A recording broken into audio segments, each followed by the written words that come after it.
Мен жасымнан жалғыз өстім. Әкем соғыстан оралмады. Өзін көз алдыма еміс-еміс елестетемін. Шал кемпірлер жасында сен секілді ерке, шолжаң еді дейді. Білмеймін, мүмкін раста шығар. Ол да мен сияқты жалғыз өсіпті. Біздің тұқымымыздан әйтеуір жалғыздық арылмаған. Жора жолдастарым ауылдағы 7 жылдық мектепті бітірісімен жан-жаққа оқуға іздеп шаршып кетті. Мен шешем ауырып үйде қалдым. Көктемгі қара суық өтіп кетсе керек. Ол тура бір ай бойы төсек тартып жатты. Бір ай бойы 4 ешкі мен 2 қойдың қозы-лағын бағып қағу менің мойнымда. Жаңа біз аулаған сиырымызды көрші үйдегі келіншек сауып беріп тұратын. Оның да өз шаруасы бар. Күнде сауып беруге мұршасы келе бермейді. Кей күні сиыр иістеніп кететін болғандықтан бұзауын ағытып жіберемін. Ондайда апамның шайға қатар сүтін көрші үйдегілерден сұрап алып келемін. Шай демекші, қазан ошаққа араласу да оңай емес екен. Отын тұтата алмай, самаурынның оттығын үстінен үрлеймін деп, түтінге шаш алып, әбден әуреге түстім. Жер майдың да аз кезі. Үйдегі барды отқа тамыза тауызып біттім. Кей күні шамға құятын жер майымыз болмай, қараңғы үйде қамалып отырамыз. Төсекке жүзі домбығып апам жатады. Шашына да ақ жүгіріп қалыпты. Көңілімді жастықсы келе ме, білмеймін. Менің көзімше бір қыңқ демейді. Апам сау кезінде өте қайратты.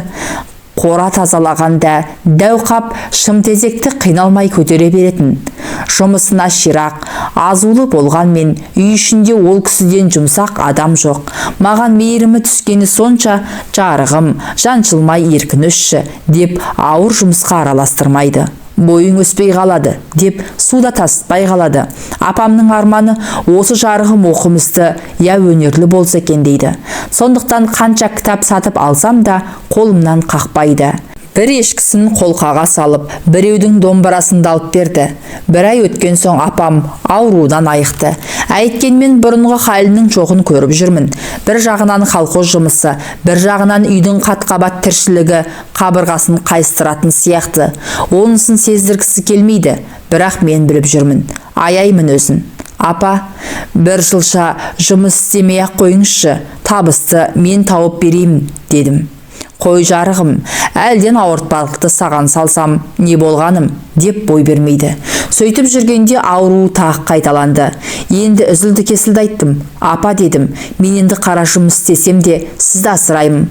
Апам әуелгіде ұрысты, айналайын күнім деп үгіт айтып көрді. Бірақ мен қасарысып алған бетімнен қайтпадым. Өз бетіңше жұмыс істеп, бір үйдің асырайтын адамы атанғанда жақсы екен. Әкем құралпы адамдармен бірге Балқаш көлінен балық аулаймын. Теңіздің үсті аунаған ақ толқындар, балықшы өмірінің әрі қауіпті күндері мен түндері мені қайта туғызғандай етті.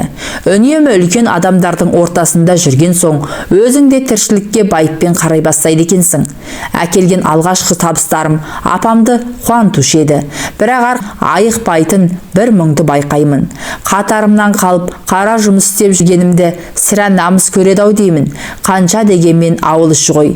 Пәленшенің баласы пәлен жақта оқып, кісі болған көрінеді. Әй әлгі Жәміштің жалғызын қойшы деген қаңқу сөзден өзін әбден ығыр еткен бе деймін. Бүйтіп жалғыз шешемнің көңіліне қаяу салғанша, тырбанып оқып көрейін, тым құрыса техникум бітірейін-ау деген тоқтамға келдім. Осыны айтып едім, апам қуанғаннан көзіне жас алып, күнім жарығым деп бетімнен көп сүйді. Бар қызығым, сен оқы, деді. Былтыр аудан орталығынан ауыл шаруашылығының мамандарын даярлайтын техникум ашылған болатын. Тәуекел деп соған барғым келді. Өзінің жатақханасы, аздаған стипендиясы бар екен. Бірақ апам мені жатақханаға жібергісі келмеді. Кім біледі, бұзық балаларға кездесіп, оқуыңа кесірін тигізе ме деп таныс біреудің үйіне орналастырмақ болды. Әрі ойлап, бері ойлап тоқтағаны Кәдірбай дегендікі. Апамның айтуынша өзінің үйі де оңаша, шуылдайтын балалары жоқ. Әрі апама алыстан қосылатын ағайын адам екен. Апам мені жолға ұзақ әзірледі. Киім кешегімді жамап жасқап, бәрін ине жіппен өткізіп шықты. Құнажынын сатып, жаныма ақша салып берді. Қолында сиырдың биылғы бұзауы 3-4 уақ малы қалды. Осымен ақ өлмес күнімді көремін деп қояды. жататын үйіңе деп бір қап құрт майын және берді. Колхоз басқармасынан рұқсат сұрап, аудан орталығына мені өз алып бармақ болды.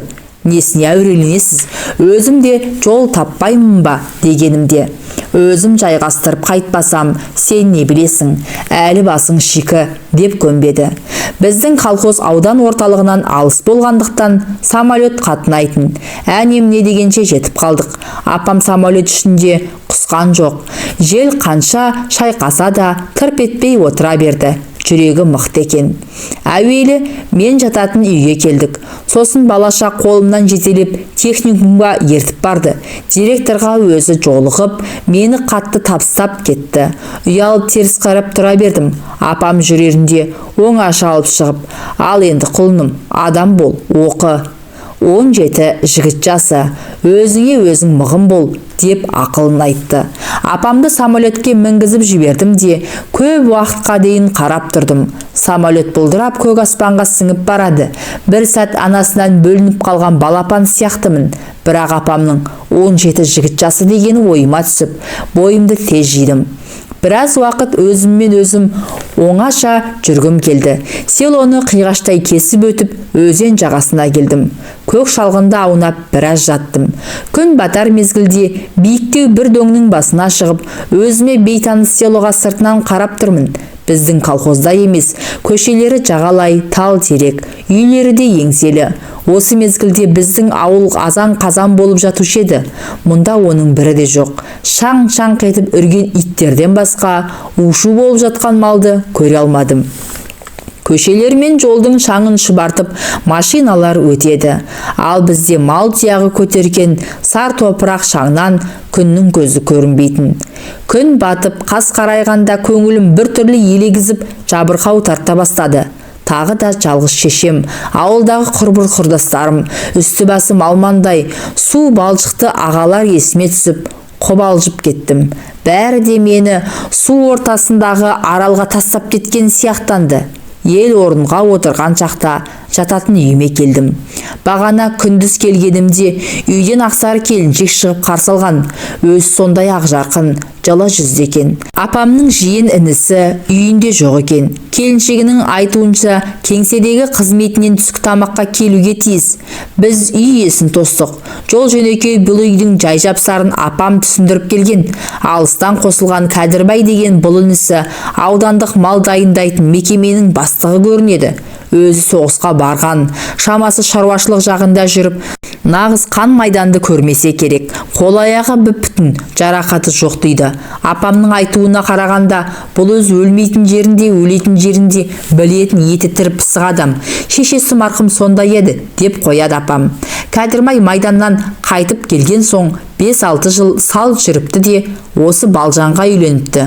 17-ге жаңа толып, бой жетіп отырған қыз, жасы өзінен бір мүшел үлкен кексе кісіге тигісі келмеген. Бірақ ауданда белді қызмет істеп, төңірегін түген деген Кәдірбай ұзын құрығын салып жүріп, асау қызды бастықтыртып алған сияқты. Апамның айтуынша Кәдірбай үйінің көк дария тұрмысына Балжанның көзі қызыққан. Түс әлетінде үйге Кәдірбай келді. Ұзын бойлы, арық, тарамыс денелі, қара кісі екен. Бет бітімі сопақша, сығырайған кішкене көзі үнемі жасаурап тұрады. Еріндері боп-боз, сөйлегенде зорға ашылады. Сөйлегенде деймін-ау, ол тіпті келгелі жарытып дәнең айтқан жоқ. Апаммен амандасқанда ғана езу тартқан болды. Бұдан өзге бетінен жылылық бір белгі байқамадым. Шешемнің айтқандарын я қоштағаны, я қоштамағаны белгісіз, көзін бір ноқаттан алмай, үн-түнсіз тыңдап отырды. Шыны керек, бұл тұрпатын әдегенін ақ жақтырғам жоқ. Сұр тұман сияқтанған көңілсіздікті ақ жарқын мінезімен серпіп тастап жүретін Балжан ғана. Ол көбінесе күйеу үшін жауап беріп, апамның сөздерін қоштап отыр. Соған қарағанда менің келгенімді жек көрмейтін тәрізді. Апам Балжан Кәдірбайға жасы егделеу болған соң тигісі келмеді деп еді. Онысы әшейін жиен інісі болған соң үш бұралғаны екен. Шындығында Кәдірбай Балжан сүйіп тиетін жігіт емес. Әуелгіде менсінбей жүрген болуы керек, келе-келе бой үйреніп кетсе керек. Бұл үйде жүргенімде Біраз уақыт өткен. Мен ойлағандай, Балжан күйеуін менсінбейді емес, қайта ақыл есін сыйлай ма деп қалдым. Үйге талай қонақтар келді. Талай әңгіме ырду-дырду естідім. Солардың біреуінде де Балжан күйеуіне қарсы келген емес. Сөзінде бөлмейді. Қайта жетпеген жер болса толықтырып, өз жөнімен, өз ретімен сұраққа жауап беріп отырады. Біздің ауылда талай жас келіншектер бар, бірақ олардың ешқайсы да Балжанға ұқсамайды. Балжанда бір артық мінез бар. Ол ашықтық. Ашық болғанда тым дарақ емес, біртүрлі биязылығы басым, жұғымды, жарасымды мінез. Әлгіндегідей кісі келгенде, үлкенімен де, кішісімен де ашық жарқын сөйлесе береді. Бір жағынан үй шаруасында құр тастамайды. Істеген ісінің бәрі жинақы, әрі тәп-таза. Бұл үйде дүние мүлік көп, ақ төсек, көк көрпелерді былай қойғанда, мұндағыдай көп кілемдерді көргенім осы. Бір рет Балжан жоқта өзінің таза жуылған көйлегімді іздеп жүріп, төр алдындағы шифонерді ашып қалғаным бар. Сондағы алуан түрлі киімнің көптігіне қайранмын. Тіпті әйел көйлегінің өзі қаншама. Бұл үйде Балжаннан басқа әйел жоқ. Көйлектер әрине соныкі. Қу шөберекті көл көсір қылып жинай беріп, не керек деймін? Оларды жинайтын әрине Балжан емес, Кәдірбай. Олай дейтінім, Балжанның жасанып киініп жүргенін көрген емеспін. Көбіне мен білетін қызыл алашыт көйлегін үстінен тастамайды. Мұнысы дүние қорлығы шығар деуге де тағы қимаймын. Балжандай қол ашық келіншекті кездестіру қиын. Әлі күнге дейін сұрамсақ көршілердің қолын қаққанын көргенім жоқ. Менің байқауымша, оның көңілі отбасының қызығына тояттамайды. Қайда бір ойын сауықты, жиынды жер болса, соған елеңдеп, бір орында байыз тауып отыруы қиын. Бірақ ойын сауықты көбінесе жастар жасайды. Ал Кәдірбай секілді кекселер оған шақырылмайды. Жалғыз өзінің баруы Балжанға да ыңғайсыз. Ондайда жеңгемдің мұңайып жүргенін байқаймын. Кей күні бойы сарғайып отыра бергеннен, зеріккеннен болуы керек. Мен сабақтан келгенде, «Мырза жігіт, жүрші, аздап доп ойнайық» дейтін. Мен жеңеше десем де, ол маған осындай ат қойғанды. Аулаға шығып доп ойнаймыз. Жақын маңда тұратын жас жігіттер, қыздар бізді көріп ойынға қосылады. Балжан олардың кейбірімен қатар, кейбірімен үлкен болғанмен, тең құрбысының ортасында жүргендей ашық жарқын ойнайды. Өзінің сыңғырлаған тәтті күлкісімен ол жігіттерді қатты еліктіруші еді. Биікте ұшып келе жатқан допты жұп-жұмыр денесімен серіппеше атып қаққанда көз тігіп жүрген жігіттер аузын ашып қалатын. Кейде ойынның қызығымен кеш батқанын байқамаймыз. Сондай жерде сереңдеп келе жатқан Кәдірбайды көрген бойда Балжан зып беріп үйге кіріп кетеді. Бірақ Кәдірбайдың көзі қысық болғанмен ондайды алыстан байқайды. Сол түні шам сөнгенге дейін ол қабақ ашпайтын. Алғашында баламын ғой, Кәдірбайдың Балжанды еркек атаулдан қызғанатынын білмеппін. Әйелін тіпті киноға да жалғыз жібермейтін. Жібере қалса міндетті түрде мені ілестіруші еді. Өз өмірі киноға бармайтын Кәдірбайдың қайдан білетініне қайранмын. Бізді тек тарихи, соғыс киноларына ғана жібереді. Ал махаббат, сүйіспеншілік бар кинолардың маңайына жолатпайды. Бір күні сабақтан келсем, Балжан бұрышта теріс қарап отыр. Не болды десем айтпайды. Қоярда қоймастан бетін аштым. Бұл не сұмдық. Көзі білеудей болып іскен, бетінің бір-екі жерінде таңба тұр. Қаным қайнап кетті. Кәдірбайды іштей қанша жек көрсем де, дәл осындай қатыгез деп ойламаған едім. Жазығы жоқ адамды осынша жәбірлеуге бола ма? Балжан шіркін, абзалжан ғой. Мұңын ешкімге шақпады. Керек десеңіз, дақтаңбасы кеткенге дейін сыртқа шығып, көзге түскен жоқ. Үйдің ішкі шаруасын істеп, тым-тырыс жүре берді. Үйге келген жастау жігіттердің Балжанға жақындағасы келіп, әзіл қалжың айтып, төңіректеп жүргенін талай байқадым. Балжан ешқайсысына жылы қабақ бермейді. Кейде екпіндеп келе жатқандарын тез райдан қайтарады. Мұнысына менің ішім жылып қалады. Әлгі адам Балжанға енді жақындаса, ара түсі кеткім келеді. Оқу өзіме жаман тимеді. Техникум дегенің мектепке қарағанда оңайлау екен. Мұғалімдер тақақтап күнде сұрап жатпайды. Сұраса да баға қоймайды. Тек соңыра емтихан кезінде білетіндігін байқалса болғаны. Және көрінген сабақ жүрмейді. негізгі пәндеріңді білсең жетіп жатыр. Көбіне машиналарды оқимыз, ал олардың көбі маған таныс. 2 жыл жұмыс істеген шағымда біразына көзім қанығып қалыпты. Қысқасы сабақты жақсы үлгеріммен оқыдым. Ойын қуып кететін бұрынғыдай балалық жоқ, тіпті көп қыдыруға зауқым да соқпайды. Көбінесе үйде отырып кітап оқимын. Оқитыным кілең ғашықтық жайлы әңгімелер. Оларды маған Балжан береді. Өзіне ұнағанын айтып қызықтырады. Ол екеуміз кейде таласып қаламыз. Балжан кітаптан оқығандарын ылғи өмірден, тұрмыстан байқап, сезгендерімен байланыстыра жатады. Мен ондайда аузымды ашып тыңдап қаламын. Жақынырақ біліп, сырласқан сайын екеуміз бір-бірімізді жақсы көріп кеттік.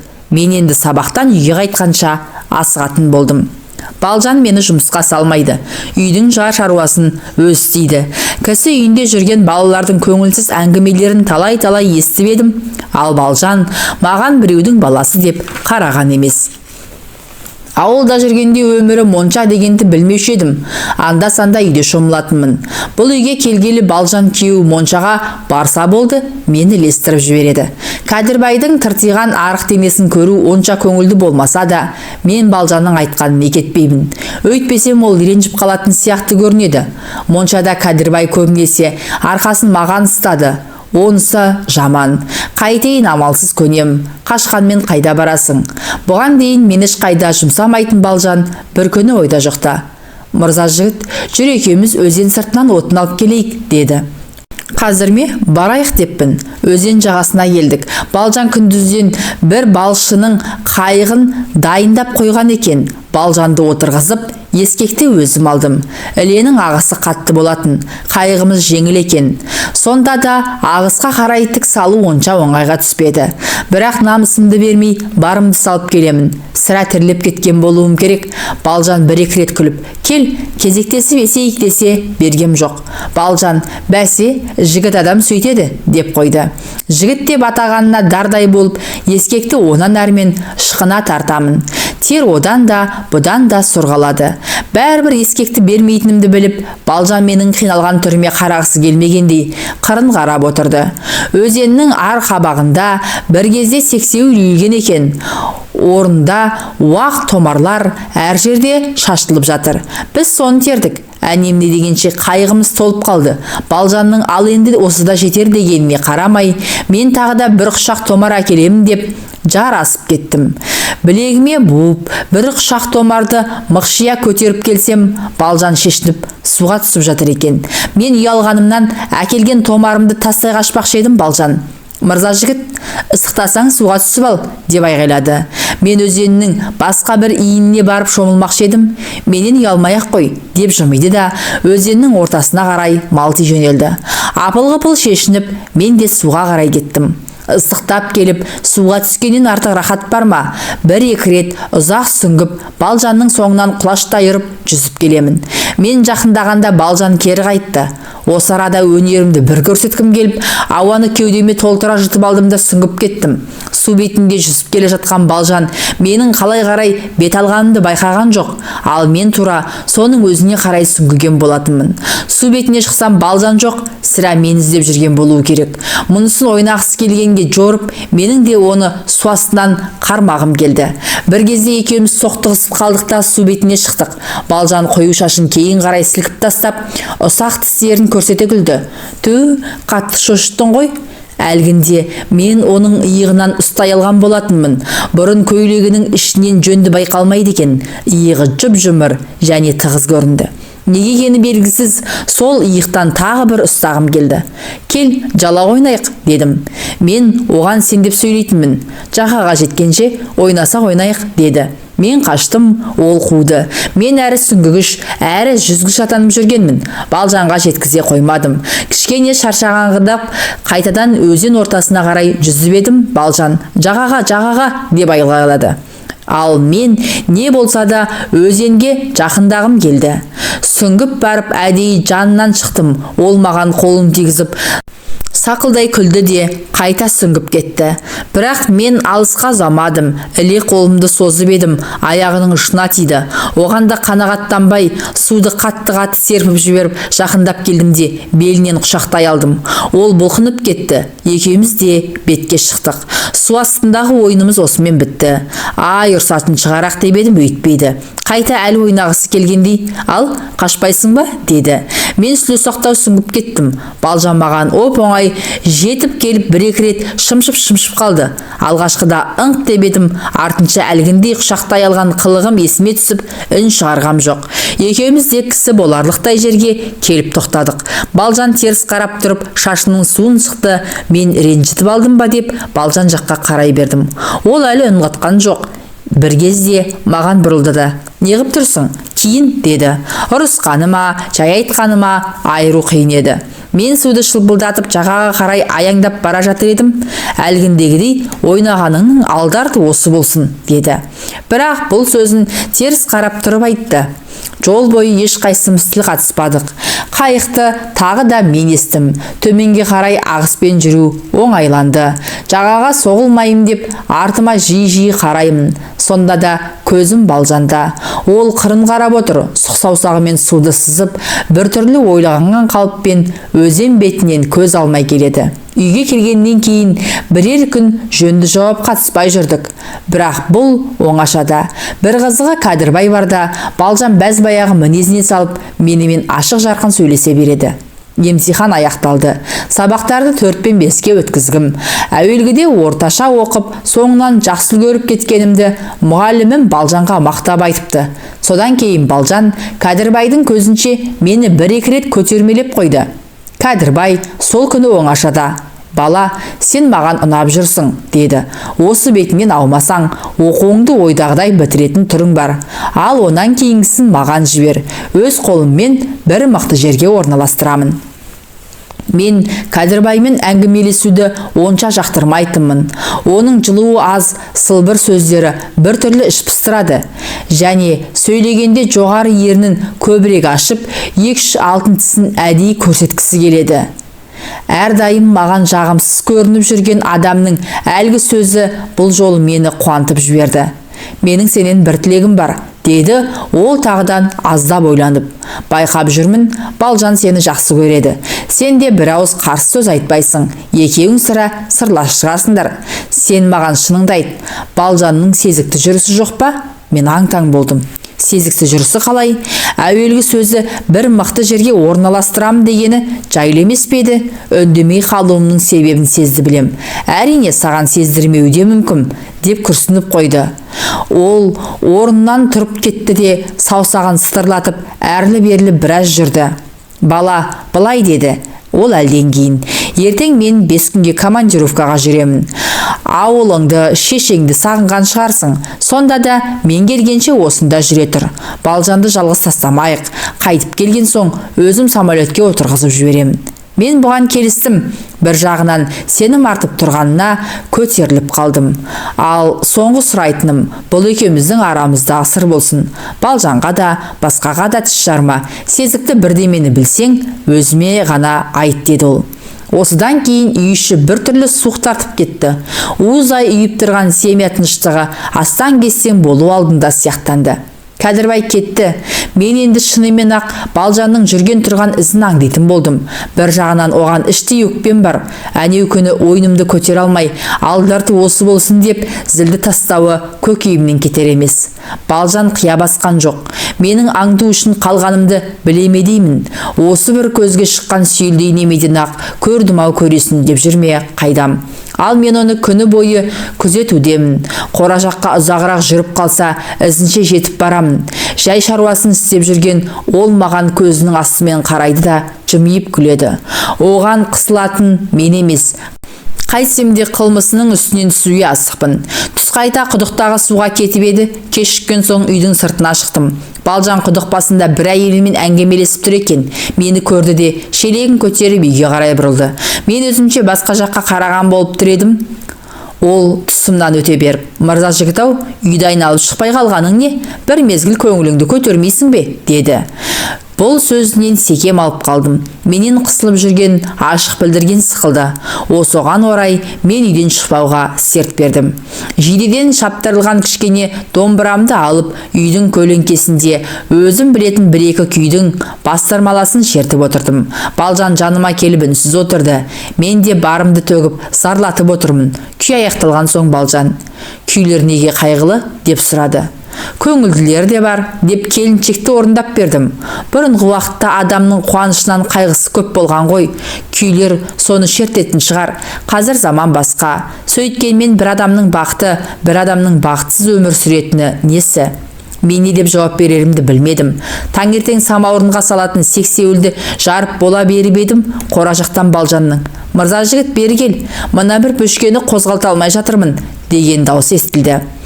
Маған дәл қазір бөшке түгілі таудың тасын көтеру бұйым сияқты емес. Балжан күз басынан 2 бөшкеге помидор, қияр, капуста салып тұздап қойғанды. Олардың қызығын қыстай мен көріп шықтым. Қазір жаз ортасы, бір бөшкені босатқанымыз, ал орталанып қалған мына біреуінің дәмі бұзыла бастағандықтан Балжан оны жуып тазалап алмақшы екен. Іші тастай қараңғы, терең погребке мен түстім. Балжан қолына арқан ұстап сыртта тұр. 2 тақтайды көлбей қойдым да бөшкені соның үстінен сыртқа қарай домалатып шығармақ болдым. Ауыр екен. Қараңғыда терлеп тепшіп жүріп, орнынан әрең жылжыттым. Бір ойым, осы орында тұрғанда ішін неге босатып алмаған? Әлде мені сынағысы келді ме? Балжан бір-екі рет: «Неғып байланып қалдың? Болсаңшы, мырза жігіт-ау» деп дауыстап қойды. Болсаңшы деуінің оңайын-ай. Соңы не керек? Мен бөшкені шығардым. «Өзің нағыз еркек екенсің ғой», деді Балжан. Бұл ойын сөз емес, шын екенін сездім. Өйткені жүрдім бардым айтқан жоқ. Бет жүзіме ұзағырақ қарап тұрып қалды. Дене бітімме де зер салып қалған сияқты. «Қалай тез өскенсің? Мен иығыңнан ақ келеді екем», деді тұсымнан өте беріп. Оның бұл сөздері қызығу ма, қызғану ма, әйтеуір бірдеңені білетін еді. Қалай болғанда да мен өзімше өсіп қалдым. Көлеңкеде сүйеулі тұрған домбырамды алдым да қоңыр салқын үйге кірдім. Төрдегі шарайна алдына барып, тұңғыш рет өзімнің түр тұлғама көз тоқтатып қарағым келді. Бой жағынан ешкімнің кем емеспін, оны күнде сезіп жүрмін. Ал бет ажарыма шын айтқанда көңілім толмайды. Менің түсінгенімде жігіт адам ер тұлғалы, сұлу өңді болу керек. Өйткені әңгіме, жырда қыздар сондай адамға ғана ғашық болады. Ал менше, маңдайым жазық, қасым қою болғанмен, мұрным добалдай, аузымда жайын ауызға жақындаума деймін. Айналдында Балжанның жақында түскен суреті тұратын. Мен неге екенін білмеймін. Өзімнің кескініммен Балжанның суреттегі кескінін бір сәт салыстырып көрдім. Балжан суретте әдемі түсіпті. Ал өмірде соншалықты сұлу да емес. Көзі жайнаңдаған ақсары келіншек. Ең жағы еріндері үшкір болғанмен, мұрны дәл қайықтау. Бет дөңі де дөңгелек. Бірақ осы түр сипатында бір тартымдылық бар. Сөйлесе кеткен адамның іші бауыры елжіреп қоя беретіндей. Оның үстіне әнеугүні суға шомылғандағы алған әсерімен әлі арыла алмай жүрмін. Үй ішінде киіп жүретін қызыл алашыт көйлегі өзіне ғана жарасса да, оның нағыз денесін, жұмыр иығын жасыратыны жаман-ақ. Мен Балжанның бөлмеге қалай кіргенін байқамай қалыппын. Ол менің жерке тұсымнан келіп айнаға қабаттаса қарады. Жұмыс істеп жүргендіктен бе, әлде сықтаған ба, бет жүзі алабұртып жүр. «Жігіт болғаныңның белгісі-ау, айналдынан шықпай тұрғаның», деді ол. «Дауыстасам түк естімейсің ғой». Кешке дейін Балжанның сырттағы шаруаларына қолғабыс еттім. Бұрын шөп басын сындырмайтын жеңгемнің мені осыншама көп жұмсағанына қайранмын. Бірақ онымен бірге жұмыс істеу рахат. Адам өзін бір түрлі көтеріңкі, жеңіл сезінеді. Жұмыстан қанша қалжырап шаршасақ та көпке дейін жатқан жоқпыз. Киноға барғымыз келіп еді, бүгін болмай шықты. Балжан әзірлеген кеспені тойғанша ішіп алдық та кітап оқуға отырдық. Лермонтовтың «Маскарадын» мен дауыстап оқыдым, Балжан тыңдады. Өзі шілтер оқып отырса да, бар зейінін салып үйіп қалыпты. Анда-санда күрсініп қояды. Мен де барымды салып даусымды мың құбылдып тез-ақ оқып шықтым. Содан кейін екеуміз біраз үнсіз отырдық. Бәріне келінәлі қу қызғаншақтық қой, деді бір кезде Балжан күрсініп. Ерлі зайыпты адамдардың бір-біріне сенбейтіні несі екен? Оның даусы дірілдеп кетті. Тоқып отырған шілтерін қоя салып ауыр күрсініп алды. Ыстық демі менің бетімді шарпып өткендей болды. Шынында да мен түктің мәнісін білмейді екем. Осы бір сырт қарағанда жым-жырт сияқты көрінетін оңаша үй ішінде де іштей тартыс арбасып жүріп жатқанын қалайша аңғарамағанмын. Балжан орнынан тұрып кетті. Төсек салу қамында жүр. Байқаймын, жүріс-тұрысы тым баяу, тұла бойын мұңлы бір күй билеп алған сияқты. Мен қалайда оның ойын сергітіп, көңілін көтерсем деймін. Бірақ осындайда ойнақы сөз тауып айта алмайтының жаман. Мен ауызғы үйде жатырмын, Балжан төргүйде. Көпке дейін көзім білінбей қойды. Басымды әртүрлі ойлар шарпып, терезеден қараған ай сәулесінен көзімді алмай ұзақ жаттым. Мені қинайтыны Балжанның өңірі. Жаңа ғана көктеп келе жатқанда әке-шешесі дүние салып, өзінен мүшел жас үлкен біреуге қосып салыпты. Бұлқынғанда бой бермеген. Осы біздің қыздардың ынжықтығы қашан арылар екен деймін ыза болып. Әуелгіде сүймеген адамына барғысы келмейді. Біраз қарсыласады. Ақырында әке-шешесінің айтқанын аттап шыға алмайды. Өллахи, ауылдағы қыздардың біраз сондай. Тіпті сүйген адамына әке-шешесінің ұлықсатымен ғана баратындар кездеседі. Өскен ұяңды, өсірген ата-анаңды сыйлаған жақсы ғой. Бірақ әке-шешенің бәрі бірдей қызының көңіл күйімен санасама. Ал Балжанға не жоқ. Жас кезінде есі кетті, еті тірі қыз болған. Бір жолы ол Кәдірбайға неге шықтың дегенімде өткендегі өмірін есіне түсірді. Балжан кемпір шалдың кенжесі екен. Оның екі бірдей ағасы соғыстан оралмапты. Соғыс жылдарында үйелмелі сүйелмелі болып қалған бір үйлі жанға майданнан ерте қайтқан Кәдірбай көп көмек беріпті. Ол басынан Балжанның ағаларымен бірге өскен, жора жолдас екен.